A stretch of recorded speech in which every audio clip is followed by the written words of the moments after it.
সামনে তো ভাই নির্বাচনের বিষয়ে অনেক আলোচনা শোনা যাচ্ছে। নির্বাচন কবে হবে, কিভাবে হবে, এগুলো নিয়ে তো সরকারের দিক থেকে একটি প্রবণতা খেয়াল করা যাচ্ছে, তারা বারবার উপদেষ্টারা বলার চেষ্টা করছে যে আগে সংস্কার। তো সংস্কারের তো আসলে শেষ নেই, বা সংস্কারের কোনো নির্দিষ্ট সময়ও তারা বলছে না, কিন্তু তারা যেটা বলার চেষ্টা করছে যে আগে সংস্কার, এরপরে তারা নির্বাচনের দিকে যাবে। তো আসলে আওয়ামী লীগ নির্বাচন নিয়ে কি ভাবছে, বা নির্বাচন এলে আওয়ামী লীগের অংশগ্রহণ নিয়ে আপনাদের মধ্যে কি ধরনের আলোচনা আছে? সংস্কার নিয়ে কিন্তু তারা বলেছে, একটা সময় দিয়েছিল কিন্তু, যে 3 মাসের মধ্যে সংস্কার কমিশনগুলি রিপোর্ট দিবে। রিপোর্ট দেওয়ার পরে তারা বিভিন্ন স্টেক হোল্ডারদের সাথে কথা বলবে, এবং সেগুলো বললে ধরেন আরো 2-3 মাস লাগবে ম্যাক্সিমাম। তো 6 মাস গেল।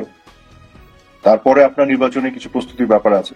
কাজে আসলে আপনার 1 থেকে 1.5 বছরের মধ্যে নির্বাচন দেওয়ার যায়, এটা যদি মানে এই সরকার ইন্টারিম গভর্নমেন্ট চায়, এটা সম্ভব। তবে এখন তো একটা নতুন বাস্তবতা তৈরি হয়েছে। পঞ্চদশ সংশোধনী তো আবার তারা সর্বোচ্চ আদালতের মাধ্যমে এটাকে আবার বদলে ফেলেছে, যার ফলে ওই আগের সেই তত্ত্বাবধায়ক সরকার চলে এসছে। যেহেতু আগে তত্ত্বাবধায়ক সরকার চলে এসছে, কাজে এখন সামনে যে নির্বাচন হবে সেই নির্বাচনের 3 মাস আগে কিন্তু সংবিধান অনুযায়ী, এই মুহূর্তে যে সংবিধান যেভাবে আছে সেই অনুযায়ী তত্ত্বাবধায়ক সরকার আসতে হবে, এবং ওই ফরম্যাটে আসতে হবে। অর্থাৎ মানে সুপ্রিম কোর্টের সর্বশেষ রিটায়ার্ড চিফ জাস্টিস যিনি, উনি কিন্তু তত্ত্বাবধায়ক সরকারের প্রধান হতে হবে। সংবিধান এখন কিন্তু এইভাবে আছে। আর এই সবচেয়ে বড় সংবিধান কথা, কি থাকবে মনে হয়? তারা তো সংবিধান নতুন করে লেখার আলাপও আছে তাদের মধ্যে। এই সংবিধান তো থাকতেই হবে। নতুন করে যদি লিখেও রাখে, ওইটা শুধু কাগজের টুকরা ছাড়া ওইটার কোনো ভ্যালু নাই। কারণ ইলেকশন হতে হবে, ইলেকশনের পরে যে সংসদ হবে, সেই সংসদ যখন যে সংবিধান গ্রহণ করবে সেটাই হবে 2/3 মেজরিটি। তার আগ পর্যন্ত, নির্বাচনের আগে তো সংবিধান লিখে সেই সংবিধানকে আপনার বলবৎ করার কোনো সুযোগ নাই। নির্বাচনের পরে সেটা সম্ভব। তো এখন তারা যে যদি সংবিধান লেখে, সেটা তৈরি করে কাগজ, এটার কোনো ভ্যালু নাই। রিয়েল সংবিধান যেটা আমাদের আছে সেটাই সংবিধান। এবং সেই সংবিধান এই মুহূর্তে যেটা বলে, সর্বোচ্চ আদালতের রায়ের পরে তত্ত্বাবধায়ক সরকার আছে। তখন তারা আওয়ামী লীগকে দোষ দেয় যে আওয়ামী লীগ তত্ত্বাবধায়ক সরকার সরিয়ে দিয়েছিল, দিয়ে নির্বাচন করেছে। তো আওয়ামী লীগের 2008-এর ডিসেম্বরে যে নির্বাচন হয়েছিল, যে নির্বাচন নিয়ে তো কোনো বিতর্ক নাই, সেই নির্বাচনে নির্বাচিত সংসদ কিন্তু তত্ত্বাবধায়ক সরকার সাংবিধানিক ভাবে সরিয়েছে। তত্ত্বাবধায়ক সরকার চলে যাওয়ার পরে আওয়ামী লীগের অধীনে নির্বাচন হয়েছিল। সেটা নিয়ে তাদের যদি সমালোচনা থাকে, তাহলে আজকে সর্বোচ্চ আদালতের রায় যদি তত্ত্বাবধায়ক সরকার ফিরে আসে, তাহলে তত্ত্বাবধায়ক সরকার সংবিধানের রেখে তত্ত্বাবধায়ক সরকারকে বাইপাস করে তো আর নির্বাচন করা যাবে না। তাহলে তো এটা আরো বড় অন্যায় হবে, তাই না? আমরা তো তত্ত্বাবধায়ক সরকারকে সংবিধান থেকে সরিয়েছিলাম, সাংবিধানিক প্রক্রিয়ায় সরিয়েছিলাম, সাংবিধানিক প্রক্রিয়াতে এবং সংসদের প্রক্রিয়ার মাধ্যমে। এবং ওই সংসদ নিয়ে তো বিতর্ক ছিল না। আমি ধরে নিলাম ঠিক আছে, আপনি 2014 সালে 18 সালের নির্বাচনের পর সংসদ নিয়ে বিতর্ক করবেন, কিন্তু 2008 সালের নির্বাচিত সংসদ, সেই সংসদ তো লেজিটিমেটলি তত্ত্বাবধায়ক সরকার সরিয়েছিল সংবিধান থেকে, সাংবিধানিক প্রক্রিয়ার মধ্য দিয়ে। এটা চলে যাওয়ার পরে আমরা তত্ত্বাবধায়ক সরকারের বাইরে দলীয় সরকারের অধীনে নির্বাচন করলাম। কিন্তু এখন তো তত্ত্বাবধায়ক সরকার ফিরে এসছে, এটাকে সংবিধান রেখে আপনি এটাকে অবজ্ঞা করে নির্বাচন করবেন গায়ের যোগ্যতা, তাহলে তো এটা আরো অনেক বড় মানে অপরাধের জায়গায় চলে যায়। আর এই সরকার যে ইন্টারিম গভর্নমেন্ট, তারা তো তত্ত্বাবধায়ক সরকার না, তারা তো অন্তর্বর্তীকালীন সরকার। এখন তারা আবার তাদের রাজনৈতিক দলও তৈরি করবে। তো তাদের যদি রাজনৈতিক দল তৈরি হয় এই ছাত্রদের, সেই রাজনৈতিক দল তাহলে ছাত্রদের দল, এবং এরা আবার এই সরকারকে নিয়োগ দিয়েছে, এদের নিয়োগকর্তা। তো তত্ত্বাবধায়ক সরকারের পক্ষে কথা বলে এই লোকগুলা, যারা বিভিন্ন কমিশনের চেয়ারম্যান এবং সদস্য। তো তত্ত্বাবধায়ক সরকারের স্পিরিটটা কি? যে দলীয় সরকারের অধীনে তারা নির্বাচন মনে করে হয় না। তো তাহলে যে দলীয় সরকারের অধীনে তো নির্বাচন হয়ে যাবে যদি ইন্টারিম গভর্নমেন্টের অধীনে নির্বাচন হয়, কারণ তাদের তো তখন দল আছে।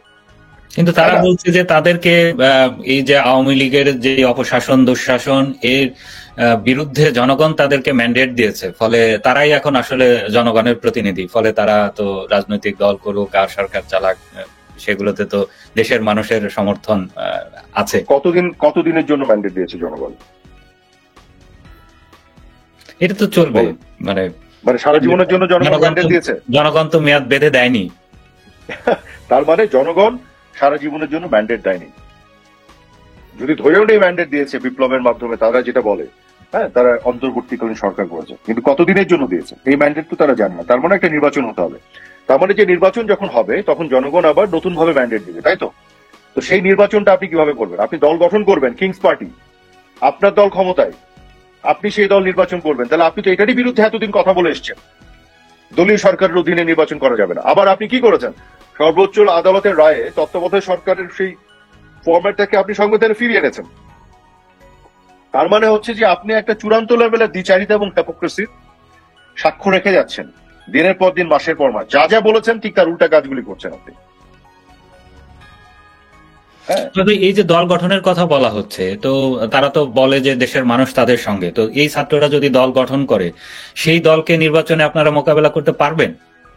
দেখুন, দল গঠন নিয়ে আমার কোনো আপত্তি নাই, কিন্তু আমার ব্যক্তিগত প্রশ্ন, যে কোনো সংগঠিত হয়ে বাংলাদেশের জনগণের বা ছাত্রদের বা যে কোনো কমিউনিটি বা যে কোনো পেশার মানুষের দল গঠনের অধিকার আছে তো।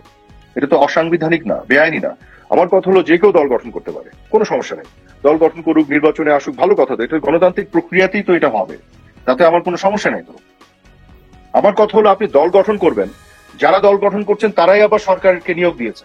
আপনার নিয়োগপ্রাপ্ত সরকারের অধীনে আপনি দল গঠন করে আপনি ওই আপনার অধীনে নির্বাচনে আপনি ইলেকশন করবেন। তাহলে যে তত্ত্বাবধায়ক সরকারের যে স্পিরিটটা, সেটাকে তো আপনি ভাঙছেন, এবং যেটার পক্ষে এতদিন আপনি কথা বলেছেন, আমাদের সমালোচনা করেছেন, তাই না? আমার আমার প্রশ্ন দল গঠন নিয়ে না, দল গঠন করুক, দল গঠন করলে ভালো, দল গঠন করে রাজনীতির ময়দানে সরাসরি আসলে এটা ভালো। বিভিন্ন এনজিও চালিয়ে, এনজিও থেকে হুট করে সরকারে এসে ক্ষমতায় এসে বিভিন্ন লেকচার দেওয়াচ্ছে। দল গঠন করলে হবে কি, বাংলাদেশের তৃণমূলের রাজনীতির যে কঠিন বাস্তবতা, সেটার একটা উপলব্ধি সবারই ঘটবে। কত ধানে কত চাল, এটা বোঝা যায় তখন। রাজনীতির কঠিন বাস্তবতা থেকে অনেক দূরে দাঁড়িয়ে থেকে ওই 2-4টা এনজিওর অফিস চালে বড় বড় লেকচার দেওয়া যায়, কিন্তু রিয়েল ওয়ার্ল্ডে এসে আসতে গেলে ওইখানে থেকে তখন বোঝা যাবে যে বিষয়গুলি আসলে কতটা কঠিন। সেই কঠিন বাস্তবতায় আসুক সবাই, আমি চাই।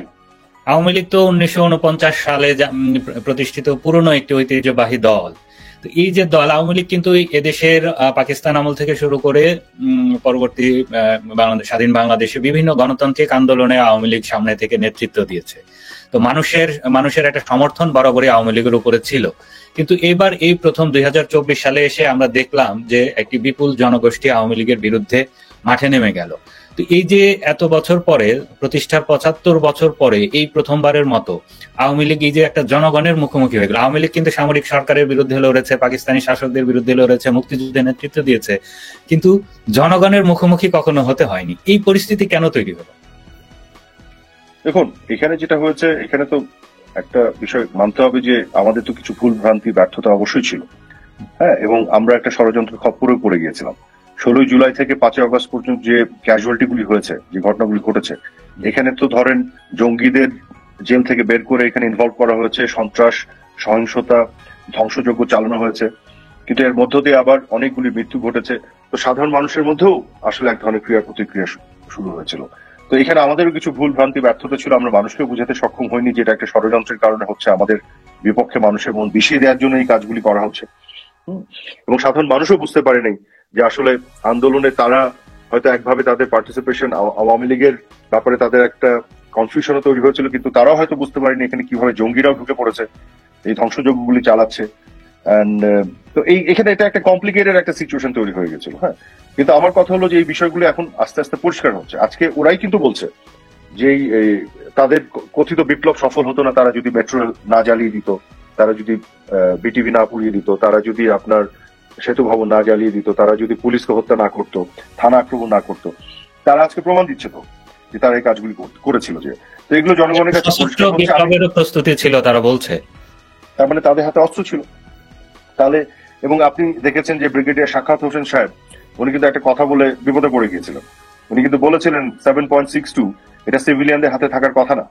সিভিলিয়ানদের হাতে কি করে গেল? তার বক্তব্য খেয়াল করে দেখেন। উনি আনসারদের সাথে দেখা করতে গিয়ে কথা বলেছিলেন, এবং ওনার বক্তব্য কিন্তু স্পষ্ট আছে যে আনসাররা কিন্তু তারা তাদের জায়গায় ছিল, কিন্তু তাদের ওইখানে গেট পর্যন্ত যে আনসারদের দিকে গুলি করা হয়েছে 7.62 দিয়ে। তো এটা কারা করেছিল? ল এনফোর্সমেন্ট এজেন্সি বা আইন শৃঙ্খলা বাহিনীর উপর গুলি কারা করছিল?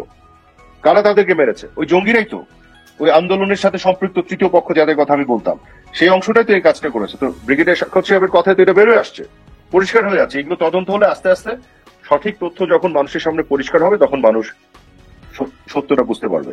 তারপরে আপনি দেখেন, জি, নির্বাচন হোক, মানুষ কাকে চায়, মানুষের উপরে ছেড়ে দিতে চাই আমি।